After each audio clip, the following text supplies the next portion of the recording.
The scalpel is steady, but inside, the pressure is immense. In the operating room, you could cut the tension with a knife. A single millimeter in the wrong direction, one moment of lost focus, and the line between life and death gets crossed. Every single day, neurosurgeons hold a person's life in their hands. They make split-second decisions with lifelong consequences. That kind of pressure, it's almost impossible to wrap your head around. So, what mental techniques let a brain surgeon stay laser-focused when everything's on the line? How do they conquer the kind of fear and stress that would paralyze the rest of us? Here's the twist. They're not superhuman. They're not robots either. They're trained masters of their own minds. And here's the cool part. The strategies they use are ones you can actually learn from. Quick heads up. If you love diving into the psychology of high performers, hit that subscribe button so you never miss a new video. Let's step into their world for a second. Neurosurgery is a job where the stakes couldn't be higher. These surgeons work on the most complex, delicate organ in the body, where the margin for error is basically zero. They deal with brutal hours, the emotional weight of life or death outcomes, and the constant need to make critical decisions under pressure. No surprise, then, that burnout in this field is huge, with some studies showing rates between 33% and over 60%.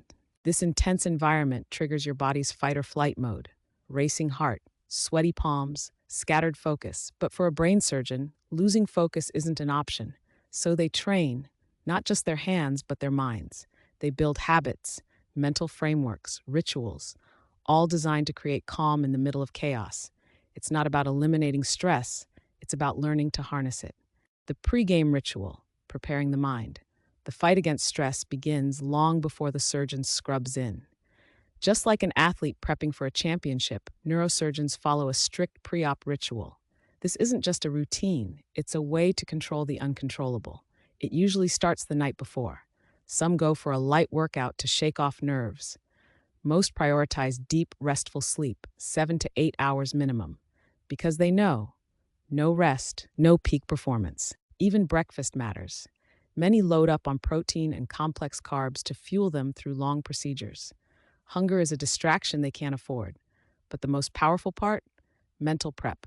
Surgeons mentally rehearse the entire operation, from first incision to final stitch. They don't just look at scans. They visualize every move in their mind. They build a mental map and chart out Plan A, Plan B, and Plan C. So if things go sideways, they're not improvising. They're following a route they've already seen.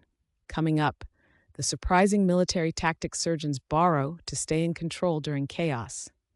In the zone, cognitive dominance in the OR. Once they're in the operating room, the real test begins. Here's where a concept called cognitive dominance kicks in. Originally a military term, it means having total situational awareness and the ability to make fast, accurate decisions under extreme pressure. It's the art of outthinking fear. One key tool? Controlled breathing. Deep, slow breaths help them override the body's stress signals. It keeps the nervous system calm and the mind sharp. Another tool is cognitive distancing. That means they deliberately detach emotionally, not because they don't care, but because emotion clouds judgment. One surgeon described it this way: it's like changing the spark plugs in a car. You've done it 1,000 times. You just focus and get it done. And they don't go it alone.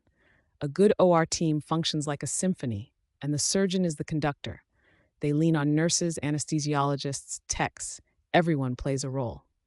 When stress hits a boiling point, many surgeons pause, talk through the situation, and crowdsource solutions. That moment of collaborative calm can be the difference between panic and precision. The aftermath, decompression, and detachment. The stress doesn't vanish once the final stitch is in. In fact, if left unchecked, it can spiral into chronic anxiety, fatigue, or burnout. That's why decompression is essential. Surgeons find ways to step out of the OR mentally. For some, it's fishing, repetitive, peaceful. Others cook, run, garden, anything that shifts their focus. Exercise is a go-to for many.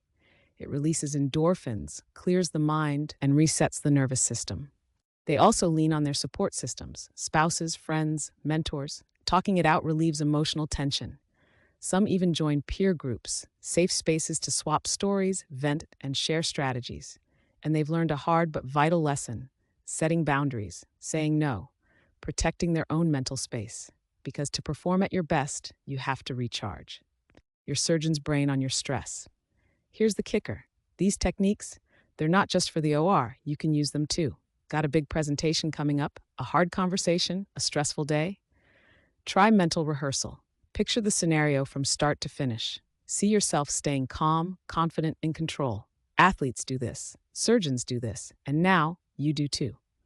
Practice controlled breathing. Feeling overwhelmed? Inhale slowly, hold. Exhale slowly, repeat. It's simple but powerful.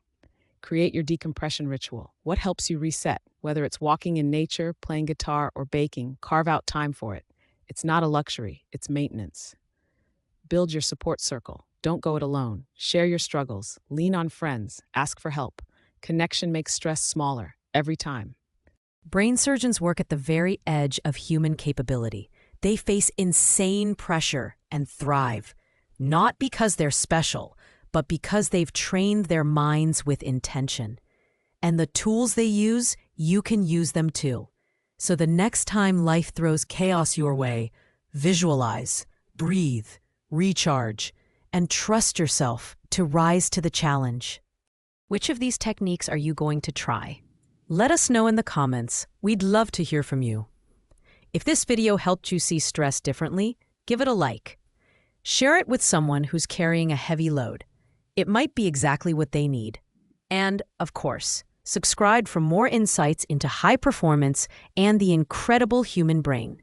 Thanks for watching.